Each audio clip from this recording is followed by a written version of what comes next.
does not feel right.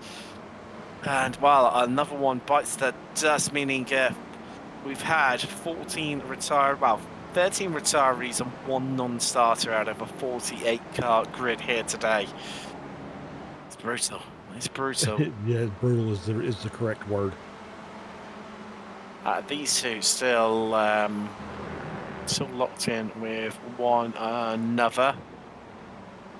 Occasion of a real battle here as we approach the closing stages of the race. There we go. Well, we are white. We're not quite on white flag lap.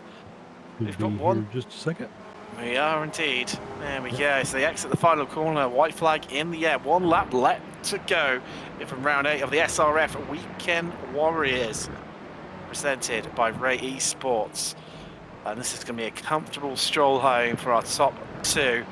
It's that battle behind them, Panero and Lynn. Lynn 4 attempts behind, and work to do on this final lap if he wants to get himself onto the podium here today. Of course, Lynn hasn't been on the podium since VIR, where he finished second behind Panero. Couldn't quite get the job done on the final lap, could Lynn, having led most of it. Time running out fast here. Flavor into the pit lane, so that's going to be a drive-through.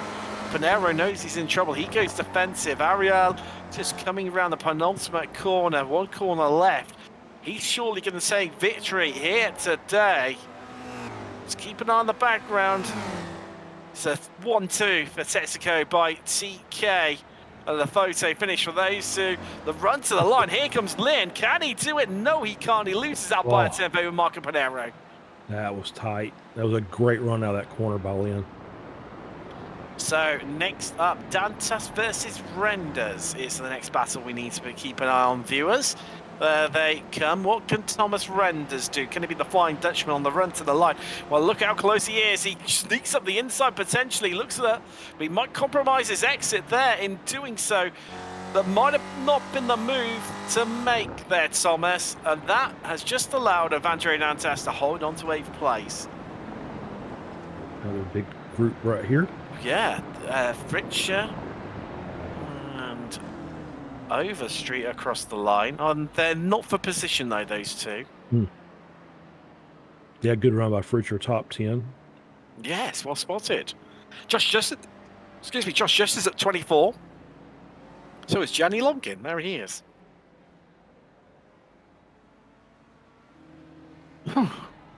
Yeah, exactly wow, right. I don't know about you, I'm drained.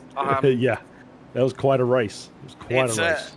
I mean, as they say, it's 5 o'clock in the world somewhere. I think I'm going to need a beer after that one, or maybe even something stronger, like a single malt scotch or something like that, to try and decompress after what have we just witnessed. You said it, I mean, you called it full, rightly so, for the show, in qualifying, that this was going to be a wild race, that this is going to be crazy, and it was nothing less. No, it was a great race. There was a lot of excitement. Obviously, you hate to see a quarter of your field taken out in a group of like 10 seconds from incidents, but but otherwise, yeah, fantastic race. Lots of strategy and lots of drama type battles all over the track. It was really enjoyable. That it was indeed.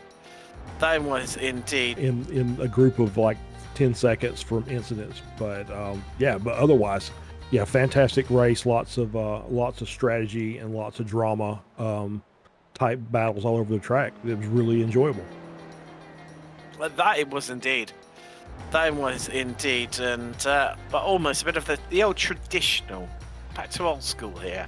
Weekend Warriors Demolition Derby on the final lap. After the final lap, kicking off here from Red Bull Ring. But let's take you through some classified results, and I get the feeling there might be one or two drivers that might lose a few places due to post-race penalties due to track limits. Let's find out though.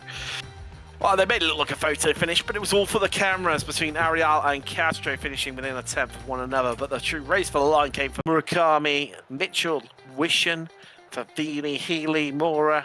Last drive finish on 1 lap down. Dan Wood, 28th, was 2 laps down.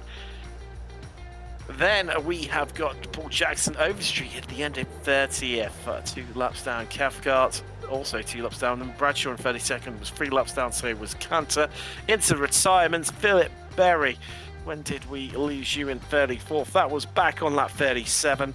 Lap 36, we lost Mayer Johnson. On lap 25. 24 was Walker after that incident from the lead. Josh Arnold, we lost at lap 22. Lap 20, Faglini. Lap 15, Nicolaus Brackenbury on lap 14, Knutson on lap 12, lap 7 lost Gardini and Oring, Gusting because he was at 33 odd places at the time from the back of the grid. Jason Perry on lap 5, Marnie on lap 3, lap 2 Kabanka and John Law did not make the start. Let's have a bit of a chat to some of our drivers. I can see he's set on mute, our race winner. So let's have a chat to second place finisher, Dudu Castro.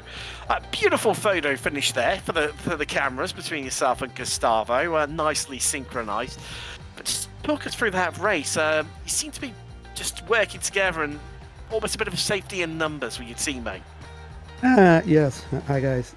We pretty much work it together. Yes, we are trying to save fuel a bit, and of course saving some off tracks because this track is really tough for that. So at the end, I think Gustavo burned less fuel than I did, so he had to put like 0.8 to a liter less, so he could jump off the pit faster than I did. So then we tried to end together, as you said, Le Mans 24 hour, both cars together. That was our intention, and it was good. It's always tough to race with him. He's unbelievable in this kind of game, and for me it's good to have an opportunity to be with him and be racing with Marco too and Yangtze, guys that have half of my age, so it's always fun. Showing them how it's done, these young kids. Dudu, I've got to ask. Third at Willow Springs last week, second here today at Red Bull Ring. Week Simon Sneckerton, the win, improving by one place each week. Well, I hope so, but will not happen because I will be traveling next Sunday. Well, so there we go. I would love so. But last week I had an opportunity to win, but 7 laps to the end, I realized that I need to save fuel. So I started saving fuel, but it was not enough. And at the last corner, I went all out of fuel. So, well, it's okay. It's fine, man. It's good for me. It's good for the TK team. It's good for Gustavo. One more win. He's on an excellent timing of the year. So, yeah, thanks a lot, man. Definitely. Well, congratulations to De Castro. Finished second here today. Charles, if you managed to go out for a chat.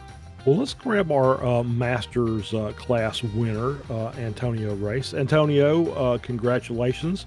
Bit hectic there at the start of the race. How did you see things? Hello, Charles. Hello, everyone. Hello, all the viewers. And nice to be back on the business.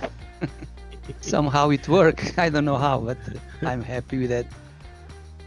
Yeah, so obviously, there was a little bit of drama early, but you managed to pick up 9 spots during the course of the race. So you had a good had a good result out of it. Were you close to the big wreck coming out of one? Yes, I was really close. I don't know. I was really lucky to get away with that, but I was just thinking, okay, I'll be there dead as well as anyone. But somehow I look to the mirrors and okay, if I'm looking to the mirrors, it means that I'm still alive. Well, it was a good result for you. Congratulations on your class win. Thank you very much. All right. Okay. So, let's squeeze in our race winner, Gustavo Ariel. Gustavo, congratulations. I do believe this. Every time you've entered a race in the Weekend Warriors, I believe you won all of them. Yeah, I did 4 races, and I won these 4 races. We're talking with Dudu before joining here, and I think I did Interlagos, Road Atlanta, Spa, and now raining in Red Bull Ring. So yeah, always a fun moment to join here. And I joined like before the right before the end of the qualifying. I said, you guys want to do the race? Yeah, we're in the server and 12 minutes down. So yeah, let me join. And so yeah, was like on point to do the race. So I'm happy to perform again. And yeah, always a great setup and a great moment to drive with Dudu and Evandro, Pedro Moura, all these guys. Was doing well on the qualifying as well. So yeah, I'm happy to perform again and to represent Texaco Racing by Tony Kanam. And were you aware of what was going on behind you in the early stages of the race? Because there was a big incident, but I'm not sure if there would have been any of the drivers on your relative. And or were you surprised at how quickly you were catching a vast majority of the drivers to lap at all? Well, it was difficult because in this kind of racing, you're always looking more on the relative because yeah, you have a lot of back markers because it's a short track, so we have a lot of cars and there's a little space between each other. So yeah, I was always looking on the relative to see what is the P6, P7 guys was doing, the lap times and stuff, and the back markers as well. So yeah, unfortunately, we had a back marker take James out. So yeah, he was doing great, like leading all the race. So that was a shame. And after the pit stop, I did a very good pit stop. I refueled like 1 liter less than Dudu. Then I had to save a bit at the end because otherwise I had to to stop again. So yeah, Dudu came in the draft and we finished like Ford versus Ferrari, like both side by side. So that was a great moment. So yeah, always afraid with the traffic because we can lose a lot of time and the P3 can come back on the draft. So yeah, I think I did great. We did great, me and Dudu, and we deserved to be on P1 and P2 with a big margin to P3. So yeah, that was a nice one, and I love this track. I won my first past race here, and this year. So yeah, I like it. Definitely. Well, best bet if you're still in the session, go back and have a look at lap 3. If not, go back and have a look at the broadcast. There was a massive incident which will explain why you caught so many of the back markers so quickly. Before we let you go, ESL R1. Yeah, how are you faring swapping between the two sims? I know from where I've spoken to a few of the Apex Racing team lads, especially Jamie Fluke was telling me, it's a real contrast in their, iRacing and Rennsport are two very different sims, and it can be quite hard to juggle of, racing both of them at the same time. Yeah, that was a problem for me because it's been a problem. It's been tough. It's a challenge because I'm driving two different teams, Texaco in a race and Furia in the Rennsport. So yeah, it's very difficult to switch between the sims because sometimes I'm racing race like until 3 a.m. and then I need to wake up like 8 a.m. to do the Rennsport race in the same day. So yeah, it's quite mentally, it's very difficult mentally to do it because it's so different. Like the way you drive here, the trail brake with the calm, there's more aggressive and you need to downshift like a crazy. Yeah. So yeah, it's completely different, like the type of racing as well, because you start from the back. It's difficult to stay like on the top positions to go to the semifinals or something. So yeah, it's been an amazing like challenge for me. I'm liking it, but yeah, it's tough. And the last race, this round 7, I did from Atlanta. So I was driving there on an event from the Sim to Real Life, and I finished that event. And on the next day, I was on the sim at the track, and on United States, and had to fly back to Denmark here again to do the round 8. So yeah, it's been very busy for me to drive in these two sims, but yeah, it's a good challenge, and I'm developing myself a lot to this challenge as a person, as a driver,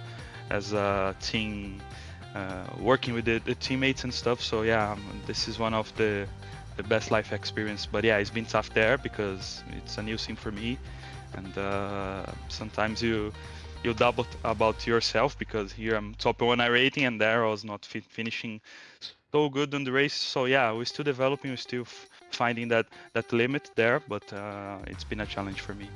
Oh, definitely. Well, good luck for ESR1, and well, when we get you again, hopefully you'll be on the winner's step once again here in the Weekend Warriors. Congratulations, Gustavo Ariel for Texaco Racing by Tony Kanaan. Well, I don't know about everyone else, but I'm off sit down and cradle myself in a dark room somewhere, maybe with an alcoholic beverage. What have we just witnessed? I don't know, but it was just classic Weekend Warriors, wasn't it? Let's face it, and well, we get to do it all over again in 1 week's time. Maybe a little bit more calm, potentially, but we head to Snetterton on the 300 circuit, the full fat layout. We'll see you then. From myself, Tim Cox, Charles Felt, and Josh Wilkie, thank you very much for joining us, and good night.